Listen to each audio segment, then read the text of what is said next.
नमस्कार दोस्तों, पिछली क्लास में हमने पढ़ा था अलैंगिक जनन के बारे में। आज हम अलैंगिक जनन के टाइप पढ़ेंगे। ठीक है, 5 टाइप मैंने बताए थे। आज अपना पहला टाइप क्या है? विखंडन। तो यहाँ पर देखना, यदि जीवों का शरीर विभाजित होकर, विभाजन में क्या होगा? पहले केंद्र का विभाजन होगा और बाद में कोशिका द्रव्य का विभाजन होकर दो या दो से अधिक संततियों का निर्माण होता है। वो क्या कहलाता है? विखंडन। जैसे ये कोई कोशिका हो गई, मान लो ये इसका क्या हो गया? केंद्र हो गया। यानी पहले क्या होगा? केंद्र का विभाजन होगा। पहले किसका विभाजन होगा? केंद्र का। उसके बाद इसके अंदर जो कोशिका द्रव्य उपस्थित होता है उसका विभाजन होगा। किसका?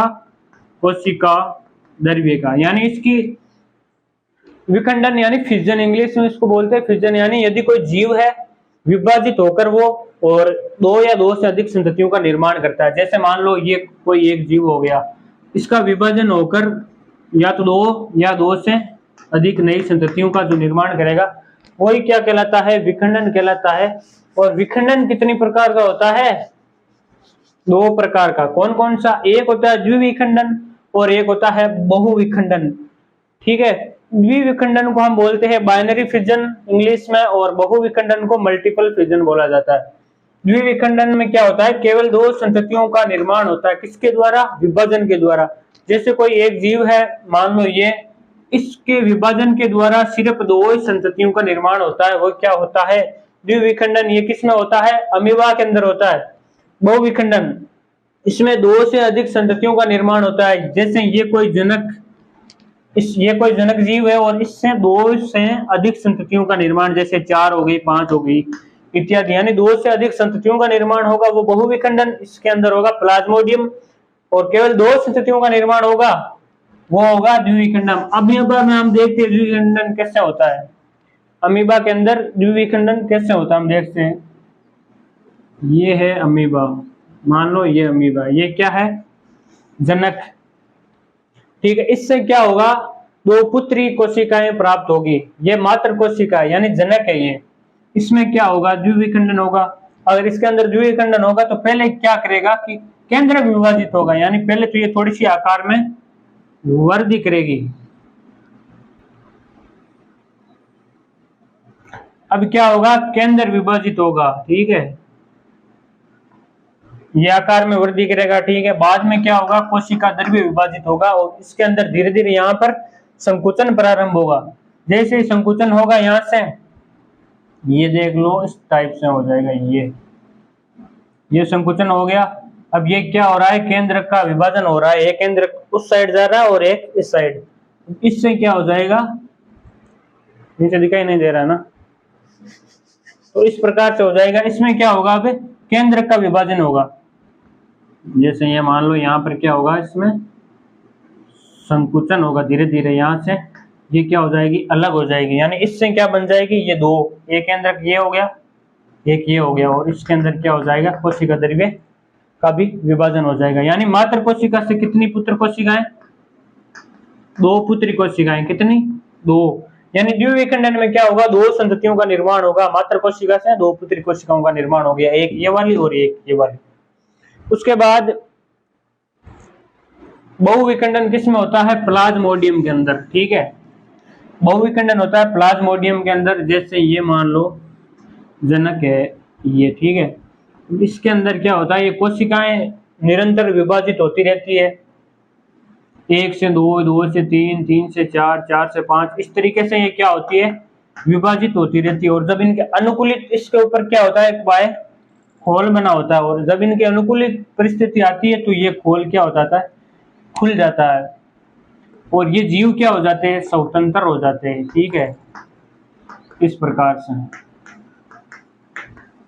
तो ये क्या हो गए? पुत्री कोशिकाएं हो गई। ये थी मात्र कोशिका। यानी 2 या 2 से अधिक संततियों का निर्माण हो रहा है। इसके अंदर 2 से अधिक संततियों का निर्माण हो रहा है, इसमें प्लाज्मोडियम के अंदर। 2 नंबर आता है अपना मुकुलन, जिसको इंग्लिश में बोलते हैं बडिंग।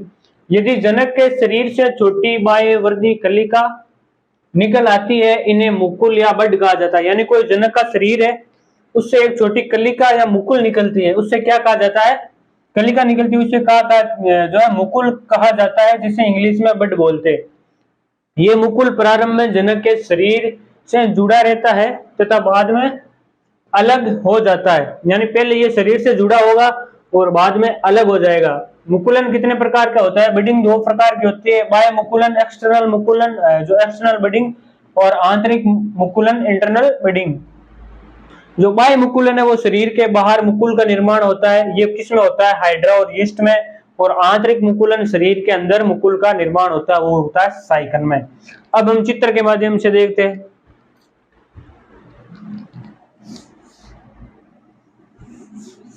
ठीक है, चित्र के माध्यम से आपको समझाते हैं। जैसे कोई हम देख लेते हैं हाइड्रा।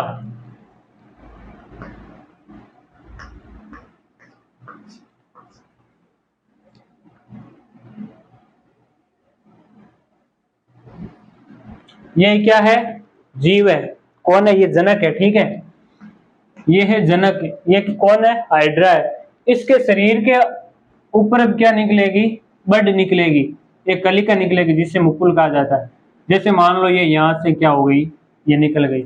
अब ये कलिका क्या करेगी? धीरे धीरे वृद्धि करेगी। ये मान लो ये धीरे धीरे वृद्धि कर रही है, और वृद्धि करते करते क्या हो जाएगी? पूर्णतः यहां से अलग होकर और नया जीव बना लेगी। यानी ये क्या हो गई? पुत्री कोशिका।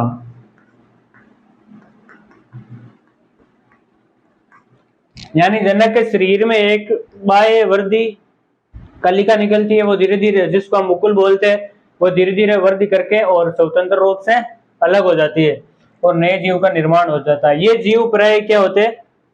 जो एकोशी के जीव होते हैं वो क्या होते हैं? अमर होते हैं। जैसे अमीबा हो गई, अमीबा अमर होती है। ये भी, इसमें भी क्या होता है? लैंगिक जनन नहीं होता है, लैंगिक जनन होता है, शरीर से टूटकर ही अलग होता है, मतलब इनको अमर भी कहा जाता है। उसके बाद हमने जो बाह्य मुकुलन, ये इसके अंदर हो गया हाइड्रा, और एक होता है ईस्ट।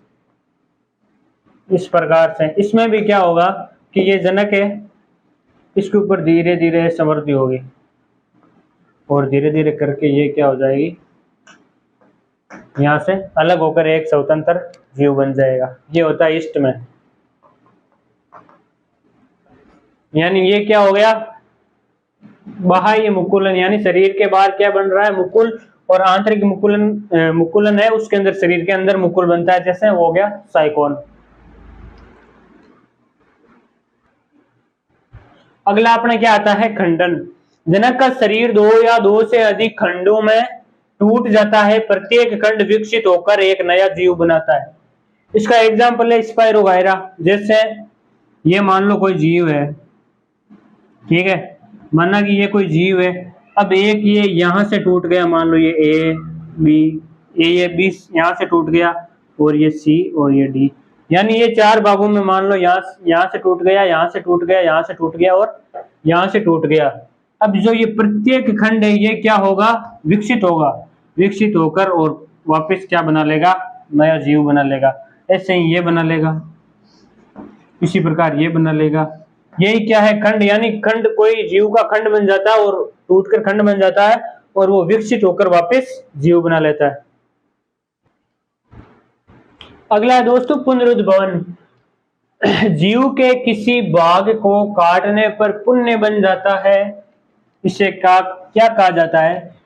एपिमोर्फोसिस। पुनरुद्भवन दो प्रकार से होता है, यानी जीव के किसी भी भाग को काटने पर वो पुण्य बन जाता है, तो उसे बोला जाता है एपिमोर्फोसिस। जैसे ये चिपकली है अपनी, इसकी पूंछ यहां से काट दी, मान लो ये काट दी, ये क्या हो गई? इसकी पूंछ कट गई।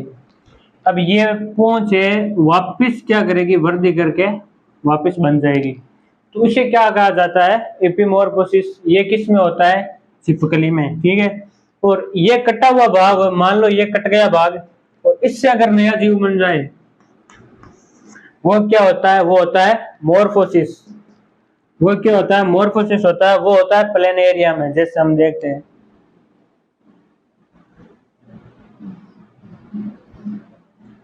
ये प्लेन एरिया मान लो,